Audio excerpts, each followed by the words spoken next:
Hello दोस्तों। आज का यह सेशन काफ़ी महत्वपूर्ण होने वाला है, जिसमें हम लोग आज विज्ञान विषय के फिजिक्स सेक्टर के अध्याय 3 विद्युत के सभी महत्वपूर्ण ऑब्जेक्टिव प्रश्न को देखेंगे। यानी इस चैप्टर विद्युत चैप्टर के सभी महत्वपूर्ण प्रश्न को देखेंगे।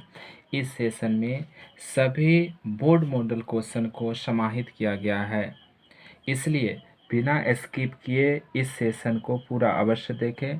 तो चलिए हम लोग इस सेशन को शुरू करते हैं। पहला प्रश्न है, विद्युत आवेश कितने प्रकार के होते हैं? ऑप्शन ए कहता है 1, 2, ऑप्शन सी क्या है 3 है, फिर क्या है 4 है। तो विद्युत आवेश कितने प्रकार के होते हैं? तो आंसर क्या हो जाएगा? बी ऑप्शन इसका सही हो जाएगा। विद्युत आवेश दो प्रकार के होते हैं। क्या क्या होता है? तो धन आवेश यानी जो है प्लस भी, और क्या होता है ऋण आवेश यानी से माइनस भी। धन आवेश, ऋण आवेश। विद्युत आवेश कितने प्रकार के? दो प्रकार के, धन और ऋण। अगला प्रश्न 2 नंबर, समान आवेश एक दूसरे को डैश करती है। अगर आवेश समान हो, या तो दोनों धन हो, या तो क्या हो दोनों जो है धन हो, या तो दोनों ऋण हो, तो क्या होगा? यानी समान आवेश एक दूसरे को क्या करती है? ऑप्शन ए कहता है आकर्षण, प्रतिकर्षण। ए तथा बी दोनों, नन ऑफ दिस, इनमें से कोई नहीं। बताइए क्या होगा?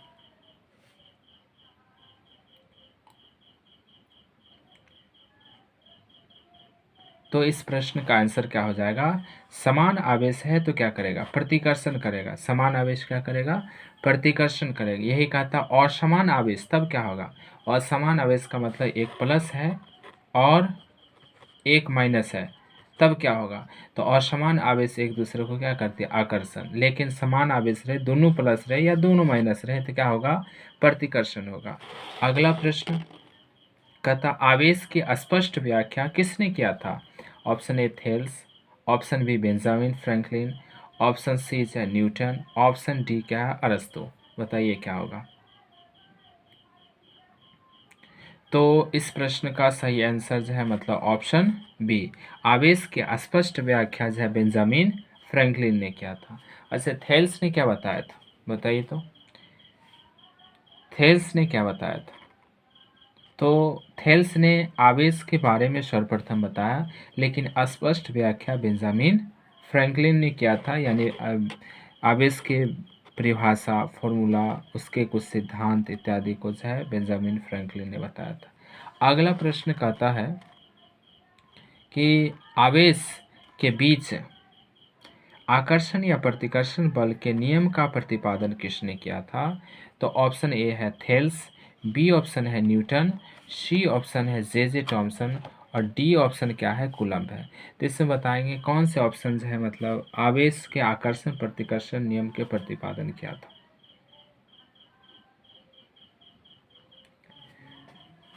तो इस प्रश्न का आंसर क्या हो जाएगा? डी हो जाएगा। यानी आवेश के आकर्षण प्रतिकर्षण नियम का प्रतिपादन किसने किया था? कूलॉम ने किया था। किसने किया था? कूलॉम ने किया था। तो चलिए अगला 5 नंबर प्रश्न देखते हैं। 5 नंबर प्रश्न कहता है कि निम्न में कूलम्ब के नियम का सही व्यंजक है। यानी कूलम्ब के नियम का सही व्यंजक क्या है? तो एफ बराबर आर स्क्वायर बटे Q1 गुने Q2। बी ऑप्शन कहता है Q1 गुने Q2 बराबर एफ आर स्क्वायर। सी क्या कहता है? आर स्क्वायर बराबर एफ Q1 Q2 बटे 2F। और डी ऑप्शन है एफ बराबर Q1 गुने Q2 बटे आर स्क्वायर। बताइए क्या होगा? तो इस प्रश्न का सही आंसर क्या हो जाएगा? डी ऑप्शन हो जाएगा, एफ बराबर Q1 Q2 बटे आर स्क्वायर। इसकी परिभाषा क्या कहता है? तो आवेश के जो है गुणनफल का सीधा समानुपाती ये होता है आकर्षण या प्रतिकर्षण बल, और उसके बीच के दूरी के वर्ग का क्या होता है? व्युत्क्रमानुपाती, जिससे फॉर्मूला बनता है एफ बराबर Q1 Q2 बटे आर स्क्वायर। अगला प्रश्न कहता आवेश की उत्पत्ति का मुख्य कारण कौन सा कण है? आवेश की उत्पत्ति का मुख्य कारण कौन से कण है? Option A electron, option B proton, option C neutron, option D परमाणु। तो बताइए इसमें क्या आंसर होगा? तो इस प्रश्न का सही आंसर क्या हो जाएगा? ऑप्शन ए यानी इलेक्ट्रॉन। आवेश की उत्पत्ति का मुख्य कारक क्या है? इलेक्ट्रॉन है। अगला प्रश्न 7 नंबर, आवेश का एस आई मात्रक क्या होता है? आवेश का एस आई मात्रक क्या होता है? Option A ampere, B option coulomb, C option ohm, D क्या है ओम मीटर। बताइए क्या होगा। तो आवेश का एस आई मात्रक क्या हो जाएगा? कूलम, यानी बी ऑप्शन इसका जो है क्या हो जाएगा? सही हो जाएगा। आवेश का एस आई मात्रक कूलम होता है। अगला प्रश्न 8 नंबर, एक इलेक्ट्रॉन बराबर डैश कूलम्ब होते हैं? एक इलेक्ट्रॉन में कितने कूलम्ब होते हैं? एक इलेक्ट्रॉन आवेश, एक इलेक्ट्रॉन आवेश में इलेक्ट्रॉन पर आवेश से कितने कूलम्ब होते हैं? ऑप्शन है 16 गुने 10 घात 19 कूलम्ब, 1.6 गुने 10 घात 19 कूलम्ब, 1.6 गुने 10 घात माइनस 19 कूलम्ब, 0.16 गुने 10 घात माइनस 19 कूलम्ब। क्या होगा इसका आंसर? बोलिए तो इस प्रश्न का सही आंसर क्या हो जाएगा? सी हो जाएगा। 1.6 गुने 10 घात माइनस 19 कूलम, यानी एक इलेक्ट्रॉन पर जो है आवेश कितने कूलम होते हैं? तो 1.6 गुने 10 घात माइनस 19 कूलम होते हैं। 1.6 गुने 10 घात माइनस क्या होते हैं? 19 कूलम क्या होते हैं? तो ऋण आवेश होते हैं। क्या होते हैं? ऋण आवेश। तो इसका आंसर क्या हो जाएगा? सी हो जाएगा। तो अगला प्रश्न, जब धारा धन से ऋण की ओर जाती है तो वह डैश धारा कहलाती है? तो ऑप्शन दिया हुआ है कन्वेंशनल धारा, इलेक्ट्रॉनिक धारा, ए एंड बी, यानी है कन्वेंशनल या है इलेक्ट्रॉनिक दोनों, और नन ऑफ दिस। तो नन ऑफ दिस, देखिए इसमें से आंसर जो है क्या होगा इसका? तो धारा कह रहा है कि धन से ऋण की ओर जाती है, तो धन से ऋण की ओर जाने वाली धारा को क्या कहते हैं? कन्वेंशनल धारा कहते हैं। क्या कहते हैं? कन्वेंशनल धारा कहते हैं। यानी इसको हम लोग अगर समझना चाहते हैं तो इसके लिए देखिए एक फिगर के माध्यम से समझेंगे। ये जो है क्या है? इसको हम लोग कहते हैं बैटरी कहते हैं।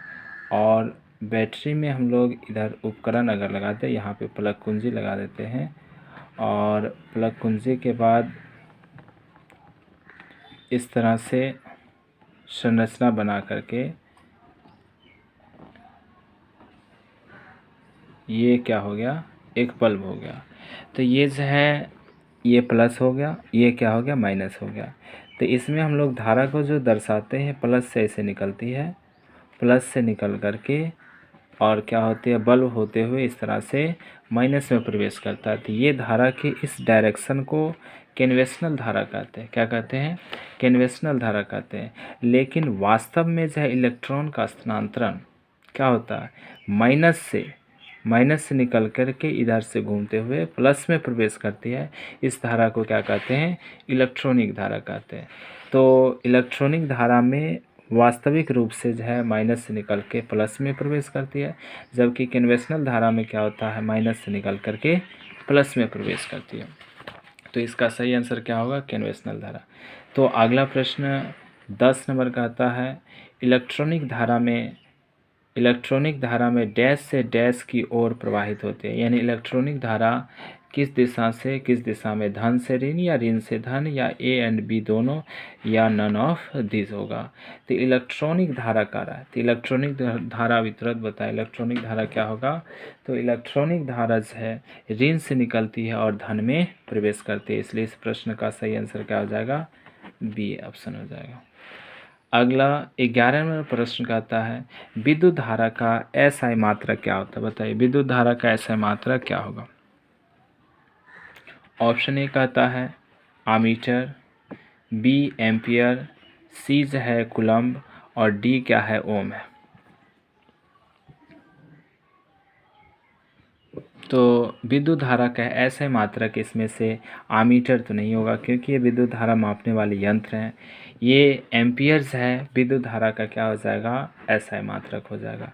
तो ये इम्पोर्टेंट प्रश्न है। विद्युत धारा का ऐसा मात्रक क्या होगा? एम्पियर होगा। अच्छा कूलम्ब बोलिए, तो कूलम्ब किसका ऐसा मात्रक है? कूलम्ब किसका ऐसा मात्रक है?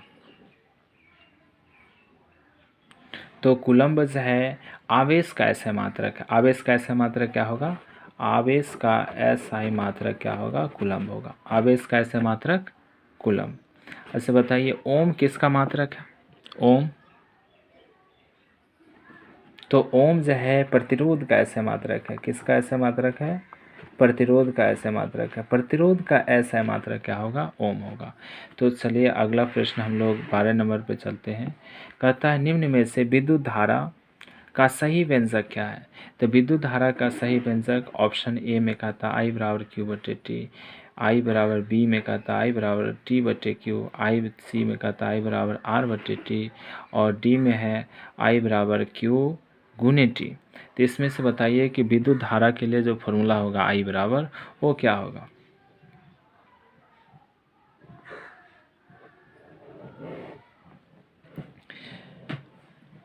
तो इस प्रश्न का सही आंसर क्या हो जाएगा? आई बराबर क्यू बटे टी, यानी आवेश की प्रवाह की दर को क्या कहते हैं? विद्युत धारा। आवेश की प्रवाह की दर विद्युत धारा कहलाते हैं, यानी आवेश यानी क्यू ऊपर बटे में टी। क्यू बराबर आई बराबर क्या हो जाएगा? क्यू बटे टी। ये क्या हो गया? विद्युत धारा का सही व्यंजक हो गया। अगला प्रश्न हम लोग चलते हैं 13 नंबर। ये क्या लिखा? 1 माइक्रो एम्पियर। 1 माइक्रो एम्पियर बराबर कितने एम्पियर? तो माइक्रो का मान क्या होता है? तो माइक्रो का मान है 10 का घात। देखिए यहाँ पे ऑप्शन क्या क्या दिया पहले। ऑप्शन जो है 10 घात माइनस 3 एम्पियर है, 10 घात माइनस 100 एम्पियर है, 10 घात माइनस 9 एम्पियर, 10 घात माइनस 12 एम्पियर। तो 1 माइक्रो एम्पियर का मान क्या होता है? 10 का घात माइनस 6 एम्पियर। 10 घात माइनस 6 एम्पियर होगा। 1 माइक्रो एम्पियर बराबर 10 घात माइनस 6 एम्पियर। अच्छा 10 घात माइनस 9 किसका? बताइए 10 का घात माइनस 9 किसका है? तो 10 का घात माइनस 9 जो है नैनो। कितने? तो 1 नैनो एम्पियर बराबर क्या हो जाएगा? 10 का घात माइनस 9 एम्पियर। माइक्रो के बाद क्या होता है? Micro, nano, pico, femto. तो ये जो है क्या है? माइक्रो का ये हो जाएगा, नैनो का ये हो जाएगा, पीको का ये हो जाएगा। 1 माइक्रो एम्पियर 10 घात माइनस 6, 1 नैनो एम्पियर 10 घात माइनस 9, और 1 पीको एम्पियर बराबर 10 घात माइनस 12 एम्पियर होगा। अगला प्रश्न देखते हैं। कहता है एक कूलम आवेश में कितने इलेक्ट्रॉन होते हैं? देखिए ये प्रश्न जो है ऑप्शन थोड़ा सा ध्यानपूर्वक देखना होता है, क्योंकि दशमलव कभी इधर इधर इस तरह से दे करके क्वेश्चन को मतलब जटिल कर देता है। तो पहला ऑप्शन कहता है 625 गुने 10 घात 18 इलेक्ट्रॉन, 62.5 गुने 10 घात 18 इलेक्ट्रॉन। तीसरा ऑप्शन है 6.25 गुने 10 घात 18 इलेक्ट्रॉन। चौथा ऑप्शन है 6.25 गुने 10 घात माइनस 19 इलेक्ट्रॉन। तो ये जो है एक कूलम आवेश में इलेक्ट्रॉन की संख्या पूछ रहा है, तो इसका सही आंसर क्या हो बताइए? तो इसका सही आंसर हो जाएगा सी ऑप्शन 6.25 गुने 10 घात 18 इलेक्ट्रॉन। 6.25 गुने 10 घात 18 इलेक्ट्रॉन। अगला प्रश्न कहता है दो विभवों के बीच के अंतर को क्या कहा जाता है? दो विभवों के बीच के अंतर को क्या कहा जाता है? ऑप्शन ए विभव, option B volt, option C विभवांतर, ऑप्शन डी धारा। तो बताएंगे क्या होगा इसका आंसर? तो यहाँ पे कह रहा है दो विभवों के बीच के अंतर, तो दो विभवों के बीच के अंतर को विभवांतर क्या कहते हैं? तो विभवांतर कहते हैं। तो आंसर क्या होगा? सी इसका सही आंसर हो जाएगा। तो दो विभवों के बीच का अंतर क्या होगा? विभवांतर। अगला प्रश्न कहता है 16 नंबर कि विभवांतर का सही व्यंजक क्या होगा? सही व्यंजक यानी विभवांतर के लिए जो फॉर्मूला होता है V बराबर वो क्या होगा? इसमें देखिए एक W बराबर V बटे Q लिखा, एक V बराबर W बटे Q लिखा, एक ऑप्शन है V बराबर Q बटे W है, एक ऑप्शन है V बराबर W बटे T है। तो बताएंगे इसका आंसर क्या होगा? तो इस प्रश्न का सही आंसर हो जाएगा बी ऑप्शन, V बराबर W बटे क्यू। V बराबर W बटे क्यू हो जाएगा। विभवांतर का सही व्यंजक V बराबर W बटे क्यू। अगर पूछे परिभाषा विभवान मतलब कि विभव की परिभाषा क्या क्या क्या होता है या विभवांतर की परिभाषा क्या होता है, तो क्या होगा कि इकाई कूलम आवेश को विद्युतीय क्षेत्र के किसी एक बिंदु से दूसरे बिंदु तक ले जाने में किए गए कार्य को क्या कहते हैं? किए गए कार्य को जो है विभवांतर कहते हैं। तो इस प्रकार से कार्य जो है W है, आवेश Q आवेश है, V क्या है? विभवांतर है। तो V बराबर W/Q, V बराबर क्या हो जाएगा? W/Q हो। तो अगला प्रश्न 17 नंबर का आता है 1 वोल्ट बराबर डैश। 1 वोल्ट में कितना होता है? तो इसमें जो है ऑप्शन है यह है 1 जूल प्रति 1 कूलम। दूसरा ऑप्शन है 1 एम्पियर प्रति 1 सेकेंड। तीसरा ऑप्शन है 1 कूलम बटे 1 सेकेंड। चौथा ऑप्शन है नन ऑफ दिस। तो इसमें से 1 वोल्ट में कितना होता है? तो हम लोग इसको जो है एक फार्मूला देखे थे, उस फार्मूला इससे पहले जस्ट वो फार्मूला क्या था? V बराबर W/Q।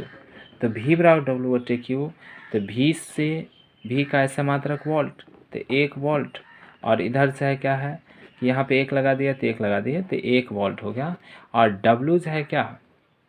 W किया गया कार्य से, और कार्य का ऐसा मात्रक क्या होता है? तो कार्य का ऐसा मात्रक जूल होता है। तो यहाँ पे 1 लगाए तो यहाँ भी लगा दीजिए 1, तो 1 जूल हो जाएगा। अब बट्टे में ये Q क्या है? आवेश। आवेश का ऐसा मात्रक क्या होगा? कूलम। तो कूलम C हो गया, और इसका ऐसा मात्रक कूलम हो गया, और 1 इसमें भी लगा देना। तो 1 वोल्ट बराबर 1 जूल बटे 1 कूलम, यानी 1 जूल प्रति 1 कूलम। तो आंसर क्या हो जाएगा? 1 जूल प्रति 1 कूलम। तो 1 वोल्ट बराबर 1 जूल प्रति 1 कूलम आंसर हो जाएगा। तो अगला प्रश्न कहा जा है 18 नंबर, कहता है जिस परिपथ से लगातार विद्युत धारा प्रवाहित होती है वह कहलाता है।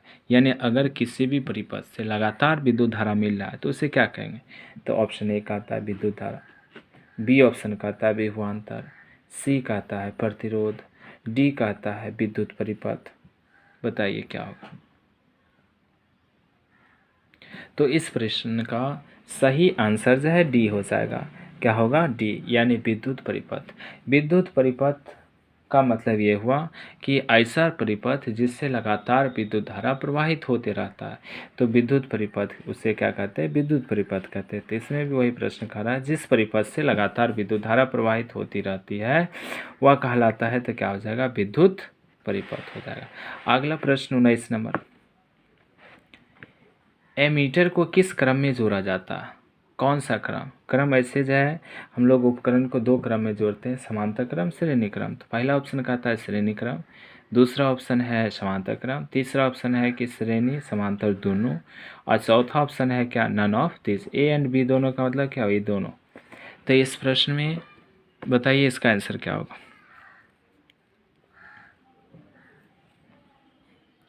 देखिए इसका आंसर क्या हो जाएगा? श्रेणी क्रम संयोजन। अब ये कोई बताएंगे श्रेणी क्रम संयोजन क्यों होगा?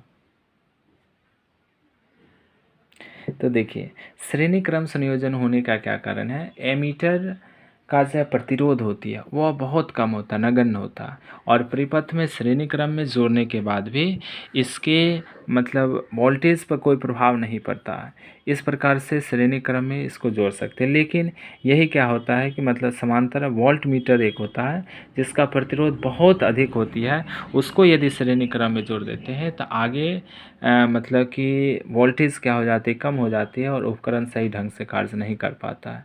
तो एमीटर को इसलिए हम लोग किस क्रम में जोड़ते हैं? श्रेणी क्रम में।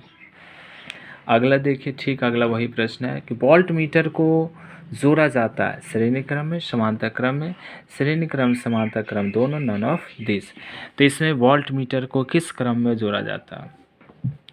तो वोल्ट मीटर को जो है समांतर क्रम में जोड़ा जाता है। किस क्रम में जोड़ते हैं? समांतर क्रम में।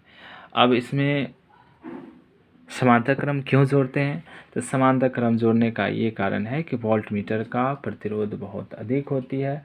अधिक प्रतिरोध होने के कारण अगर श्रेणी क्रम में जोड़ते हैं तो परिपथ में बहुत ज़्यादा वोल्टेज का ह्रास होगा, इसलिए हम लोग इसे समांतर क्रम में जोड़ते हैं। तो इस प्रकार से क्या हो जाएगा? इस प्रश्न का आंसर जो है 20 नंबर का आंसर क्या होगा? तो बी हो जाएगा। चलिए अगला प्रश्न 21 नंबर, कहता विद्युत धारा मापा जाता है, यानी विद्युत धारा को किससे मापा जाता है? तो option A voltmeter, B option ohmmeter, C option ammeter, D option none of this. यानी इनमें से कोई नहीं। तो बताइए।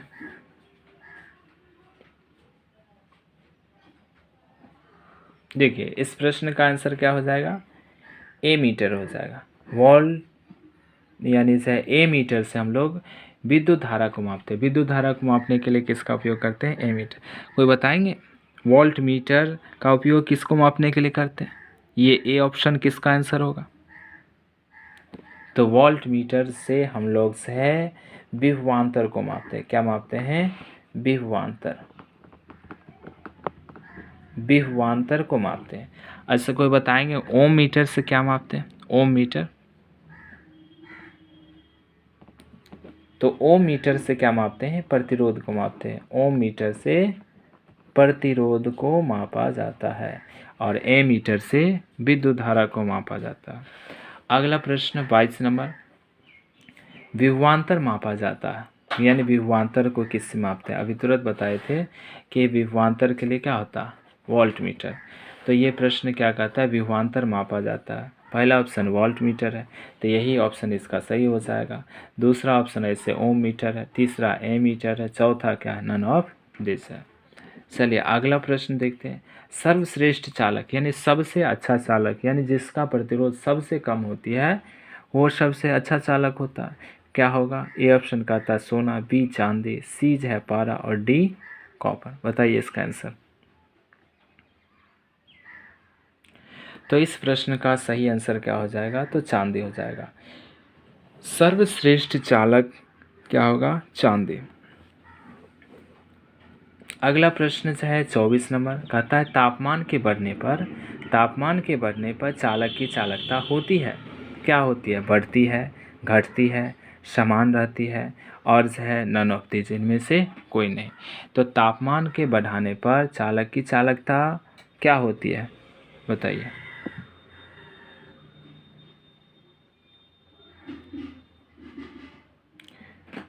तो इसका आंसर क्या हो जाएगा? घटती है। देखिए चालक पदार्थ का टेम्परेचर जितना ज़्यादा हो जाएगा उतना ही इसकी चालकता क्या होगी?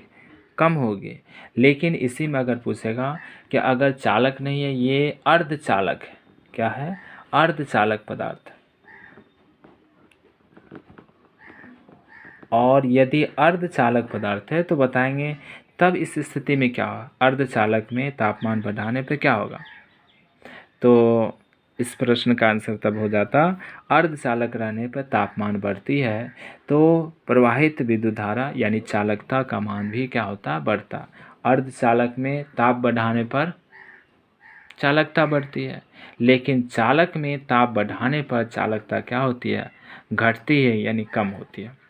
अगला प्रश्न 25 नंबर का आता है निम्न में अर्धचालक है। निम्न में क्या है? अर्धचालक कौन है? तो पहला ऑप्शन एल्युमिनियम है, सिलिकॉन है, क्लोरीन है और आर्गन है। 4 ऑप्शन दिया हुआ, निम्न में अर्धचालक कौन है? बताइए क्या होगा। देखिए इस प्रश्न का सही आंसर क्या हो जाएगा? सिलिकॉन हो जाएगा। निम्न में अर्धचालक क्या है? तो सिलिकॉन है। एल्युमिनियम, सिलिकॉन, क्लोरीन, आर्गन, जिसमें एल्युमिनियम धातु है, क्लोरीन से अधातु है, क्रोमियम धातु है और ये जो है उपधातु जो अर्धचालक के रूप में कार्य करती है सिलिकॉन। तो सिलिकॉन, जर्मेनियम, ये सब क्या है? अर्धचालक के रूप में कार्य करती है। तो अगला प्रश्न चलते हैं, पारा को ठंडा करके अति चालकता को किसने प्रदर्शित किया? पारा को ठंडा करके अति चालकता के बारे में किसने बताया? तो ऑप्शन ए कहता है न्यूटन ने, बी कहता है एम्पियर, सी में लिखा है एच के ऑन्स और डी है थेल्स है। बताइए क्या होगा इसका आंसर।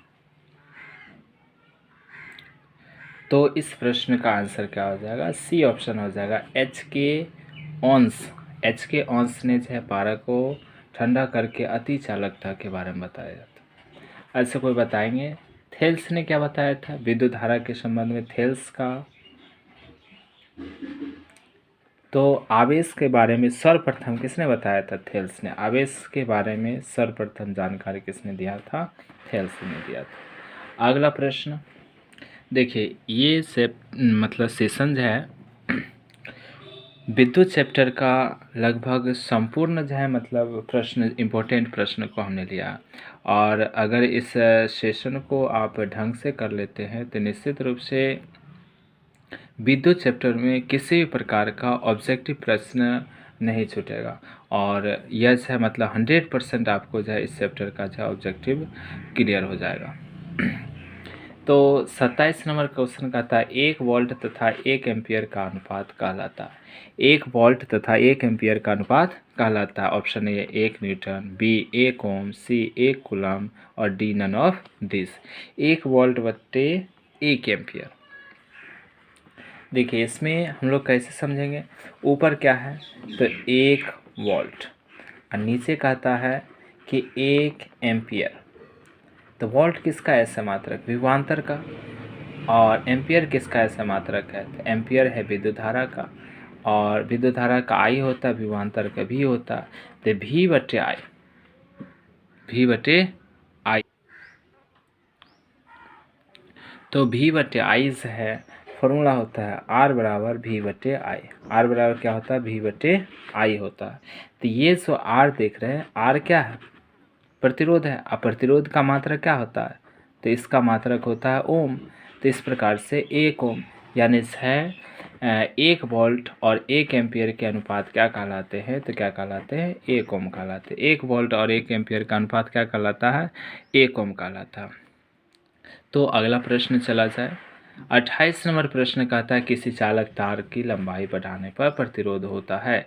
चालक तार की लंबाई को बढ़ाना है तो प्रतिरोध क्या हो, घटता है, बढ़ता है, बराबर रहता है, नन ऑफ दिस। तो चालक तार की प्रतिरोध को बढ़ाएंगे, बताइए ऑप्शन क्या होगा।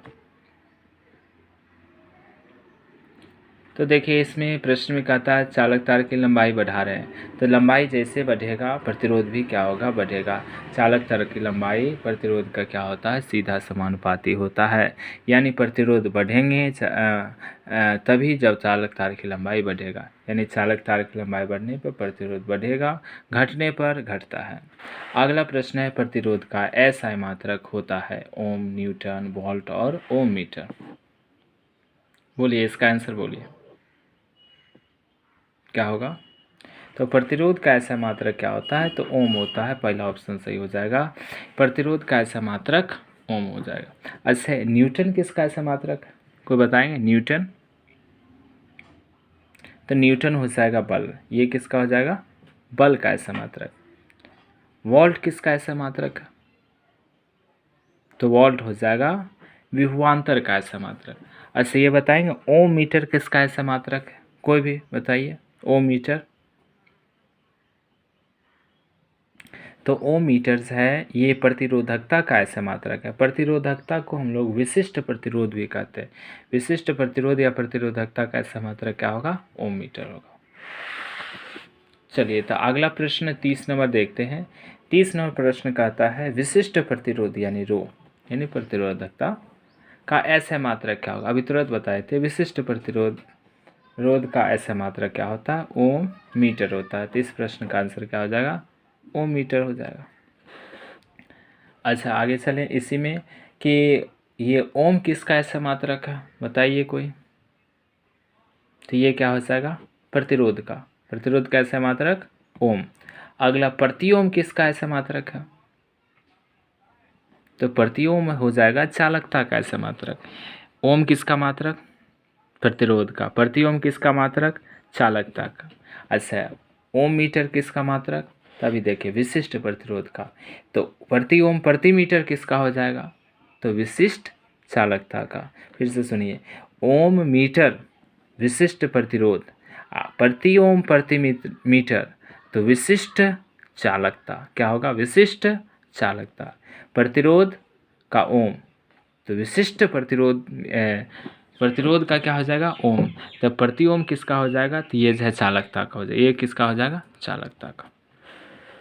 अगला प्रश्न कहता है ओम के नियम में किसका मान अचर रखा जाता है। ऑप्शन ए धारा, ऑप्शन बी विभवांतर, ऑप्शन सी प्रतिरोध, ऑप्शन डी ताप। बताइए क्या होगा। तो इस प्रश्न का सही आंसर क्या हो जाएगा, डी हो जाएगा, ताप। डी क्या होगा, ताप होगा। यानी ओम के नियम में हम लोग ताप को स्थिर रखते हैं तब ओम के नियम जो है भी समानुपाती आई हो पाता है।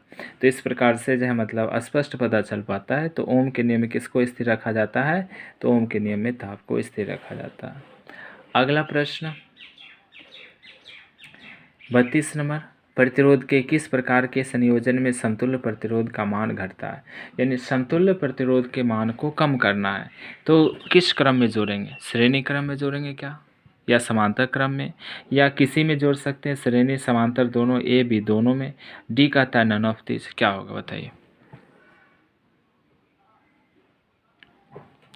तो इसका आंसर जो है समांतर क्रम संयोजन होगा।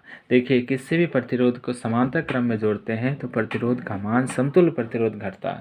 इसको हम लोग एक एग्जाम्पल से समझ लेते हैं। जैसे कि मान लीजिए हमारे पास 2 ओम के 2 गो प्रतिरोध है, तो 2 ओम और 2 ओम के 2 गो प्रतिरोध है। और जब श्रेणी क्रम में होगा तो 2 + 2, 2 + 2 कितने हो जाएगा? 4 ओम हो जाएगा। 2 + 2 ये 4 ओम प्रतिरोध हो जाएगा श्रेणी क्रम में। लेकिन समांतर क्रम में क्या होगा? समांतर क्रम में हो जाएगा 1/2 प्लस में 1/2, ये हो जाएगा एलसीएम लेकर के 2, ऊपर क्या होगा 1 + 1। तो ये देखिए इसको जोड़ेंगे क्या होगा? तो 2/2 कट के कितना होगा 1। यानी समांतर क्रम संयोजन में अगर पूछे कि इसका प्रतिरोध क्या होगा तो 1, लेकिन श्रेणी क्रम में कितना हो गया 4। तो श्रेणी क्रम में ज़्यादा हो गया और समांतर क्रम में क्या हो गया? कम हो गया। किससे? ये 2 जो है, 2 से 4 क्या है? अधिक है, और 2 से 1 क्या है? कम है। तो श्रेणी क्रम में अधिक होता है और समांतर क्रम में जितना है उससे भी क्या होता है? कम होता है। श्रेणी क्रम में यही क्या होता है, मतलब श्रेणी क्रम में अधिक हो जाता है और समांतर क्रम में क्या हो जाता है? तो समांतर क्रम में कम हो जाता है। तो अगला प्रश्न हम लोग देखते हैं 33 नंबर का था, 1 कैलोरी बराबर डैश जूल। 1 कैलोरी में कितने जूल होते हैं? तो option A 2.18 joule, option B जो है 3.18 joule, option C 4.18 joule, option D 5.18 joule. बताइए 1 कैलोरी का मान क्या होगा? तो इसका आंसर हो जाएगा सी ऑप्शन 4.18 जूल। इसको हम लोग लगभग में 4.2 जूल भी लिखा ऑप्शन मिलता है। तो 4.2 का ही है, ये 4.18 एक्यूरेट मान यही है। 4.18 4.2 भी कर सकते हैं इसे, या 4.20 भी कर सकते हैं। तो 1 कैलोरी का मान कितना होता है? 4.18 जूल होता है। चलिए तो हम लोग कुछ प्रश्न और शेष रह गए हैं उसको देखते हैं। क्वेश्चन 34 नंबर का आता है कि विद्युत धारा के ऊष्मीय नियम का प्रतिपादन किसने किया? ऑप्शन ए अरस्तु है, ऑप्शन बी है एम्पियर है, ऑप्शन सी जूल है, ऑप्शन डी क्या है? न्यूटन है। तो बताएंगे इसका आंसर क्या होगा? तो इस प्रश्न का सही आंसर क्या हो जाएगा? इस प्रश्न का आंसर जो है क्या हो जाएगा? जूल हो जाएगा। इस प्रश्न का सही आंसर क्या होगा? जूल होगा। विद्युत धारा के ऊष्मीय नियम का प्रतिपादन किसने किया था? तो विद्युत धारा के ऊष्मीय नियम का प्रतिपादन किसने किया? तो जूल होगा। इसका आंसर क्या होगा? सही आंसर जूल हो जाएगा। विद्युत धारा के ऊष्मीय नियम का प्रतिपादन जूल ने ही किया था। चलिए अगला प्रश्न 35 नंबर का था, 1 HP बराबर डैश वाट। कितने वाट होते? 1 HP में कितने वाट? 646, 743, 643 या 746, क्या होगा? बताइए इसका आंसर बताइए। तो इसका सही आंसर हो जाएगा डी ऑप्शन 746 वाट। 1 HP में कितने वाट होते हैं? तो 746 वाट होते हैं। 1 HP में कितने वाट होते हैं? 746 वाट। अगला प्रश्न कहता है ऊर्जा का मात्रक है। कौन से मात्रक ऐसे हैं जो ऊर्जा का है? पहला ऑप्शन है किलोवाट, किलोवाट घंटा, किलो घंटा और है ओम। बताएंगे ऊर्जा का मात्रक क्या होगा? देखिए कुछ ही प्रश्न शेष रह गए हैं, तेज़ी में हम लोग है इसको देखते हैं। तो ऊर्जा का मात्रक क्या होगा? तो ऊर्जा का मात्रक है किलोवाट घंटा। इस प्रकार से बी ऑप्शन सही हो जाएगा। ऊर्जा का ऐसे मात्रक क्या होगा? ऊर्जा का मात्रक क्या होगा? तो किलोवाट घंटा। अच्छा इसमें कोई बताएंगे कि जो है किलोवाट किसका मात्रक? तो देखिए ये कैसे पता चलेगा किसका मात्रक है? वाट किसका मात्रक होता है? शक्ति का मात्रक क्या होता है? वाट। उसमें केवल किलो लगा दे, किलो लगाने से उसकी मात्राएं केवल बढ़ गया। तो शक्ति का मात्रक वाट है, तो किलो वाट भी किसका मात्रक हो जाएगा? तो ये भी शक्ति का मात्रक हो जाएगा। शक्ति का मात्रक क्या होगा? Kilowatt. अच्छा, ये सी ऑप्शन किसका मात्रक है? सी ऑप्शन किलो घंटा। इसमें क्या देख रहे हैं? घंटा। तो घंटा किसका मात्रक है? समय का। इसमें केवल किलो लगा दिए हैं, इसकी मात्रा बढ़ गई है, लेकिन ये क्या है? समय का मात्रक क्या है? किलो घंटा। अच्छा, ये ओम, ओम किसका मात्रक है? तो ओम जो हो जाएगा प्रतिरोध का। प्रतिरोध का ऐसा मात्रक क्या होगा? ओम हो जाएगा। अगला प्रश्न रहा 37 नंबर। एक बीओटी यूनिट बराबर डैश कितने होते हैं? तो 36 × 10⁻6 जूल। बी ऑप्शन का आता है 0.36 × 10⁻6 जूल। सी ऑप्शन का आता है 3.6 × 10⁻6 जूल। डी ऑप्शन का आता है 3.6 × 10⁻−6 जूल। बताइए क्या होगा? तो इस प्रश्न का आंसर सी हो जाएगा। क्या है? तो 3.6 × 10⁻6 जूल किसका मान होगा? एक बीओटी यूनिट बराबर 3.6 × 10⁻6 जूल। अगला प्रश्न देखेंगे। कहता विद्युत ऊर्जा का व्यावसायिक मात्रक है। व्यवसाय यानी से व्यवसाय हम लोग विद्युत धारा का जो व्यवसाय होता है उसमें मात्रक क्या है? किसका उपयोग करते हैं? ऑप्शन 1 किलोवाट घंटा, जूल या कूलम या किलोवाट। तो इस प्रश्न का आंसर क्या हो जाएगा? किलोवाट घंटा। विद्युत ऊर्जा का व्यावसायिक मात्रक किलोवाट घंटा, या हम लोग चाहे इसको यूनिट के रूप में भी चाहे मतलब उपयोग में लाते हैं। क्या लिखते हैं? यूनिट। तो विद्युत ऊर्जा का जो SI मतलब व्यावसायिक मात्रक जो होता है वो क्या होता है? तो यूनिट होता है। जबकि SI मात्रक की बात करें तो विद्युत ऊर्जा का SI मात्रक जूल हो जाएगा। कूलम्ब, ये सी किसका मात्रक होगा? बोलिए। सी। तो सी है आवेश। आवेश का SI मात्रक कूलम्ब होता है। चलिए, तो अगला प्रश्न देखते हैं। 39 नंबर प्रश्न कहता है कि बल्ब का फिलामेंट यानी तंतु बना होता है। यानी बल्ब का फिलामेंट जो है, बल्ब में जो देखते हैं कि वो बीच में जो 100 वाट के जो बल्ब आते हैं उस बीच में जो है मतलब कि जलने वाला लाल तप्त भाग होता है, उसी को फिलामेंट कहते हैं। वो किसका बना होता है? देखिए, इसका फिगर अगर देखेंगे तो इस तरह से ये बल्ब होता है।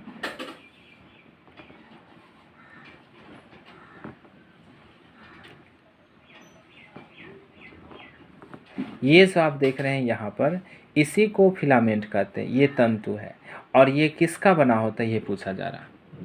फिलामेंट कॉपर का, टंगस्टन का, नाइक्रोम का या चांदी का? बताइए क्या होगा? तो इस प्रश्न का सही आंसर क्या हो गया? टंगस्टन हो जाएगा। बल्ब का फिलामेंट बना होता है किसका? तो टंगस्टन का।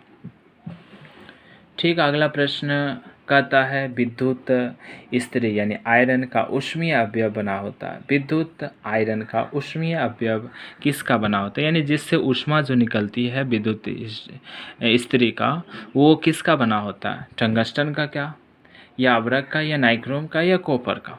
क्या होगा? बताइए क्या होगा? तो इसका आंसर हो जाएगा सी ऑप्शन। क्या कहता है? नाइक्रोम। यानी विद्युत स्त्री का ऊष्मीय अवयव बना होता है किसका? तो नाइक्रोम का। नाइक्रोम में क्या क्या रहते हैं? किसका मिश्रण है? तो nickel plus chromium. Nickel plus chromium का मिश्रण क्या है? नाइक्रोन है। मिश्र धातु क्या है? नाइक्रोम है। ऐसे टंगस्टन जो है आपको कहाँ मिलेगा? बल्ब में। और ये विद्युत स्त्री में नाइक्रोम, या जो है मतलब कि विद्युत हीटर कहिए उसमें भी क्या लगता है? नाइक्रोम ही रहता है। निकेल और क्रोमियम के मिश्र धातु हैं ये। अगला प्रश्न कहता है लघुपथन यानी शॉर्ट सर्किट के समय धारा का मान क्या होता है? ऑप्शन ए बहुत कम, बहुत अधिक, ना कम ना अधिक, नन ऑफ दिस। बोलिए आंसर। तो इसका आंसर क्या हो जाएगा? बी ऑप्शन यानी बहुत अधिक। लघुपथन जब शॉर्ट लगती है, शॉर्ट सर्किट होती है, तो प्रतिरोध नगण्य हो जाता है। और प्रतिरोध जब कम हो जाएगी तो विद्युत धारा का मान क्या होता है? बहुत ही अधिक हो जाता है। तो विद्युत धारा का मान क्या होगा, बहुत अधिक होगा।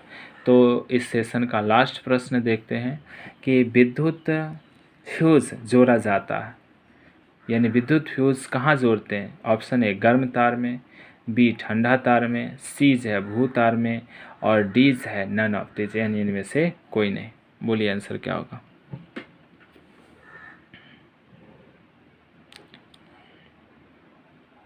तो इस प्रश्न का आंसर क्या हो जाएगा, ए ऑप्शन। विद्युत फ्यूज़ को हमेशा किस में जोड़ा जाता है, गर्म तार में जोड़ा जाता है।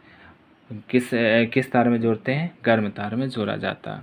अच्छा, यदि प्रश्न में कहा जाए कि स्विच को किस में जोड़ते हैं, स्विच को किस तार में, गर्म ठंडा भूतार किस में जोड़ते हैं, तो इसका भी सही आंसर क्या होगा, स्विच को हम लोग गर्म तार में जोड़ा जाता है। स्विच को भी किस में जोड़ते हैं, गर्म तार में जोड़ते हैं।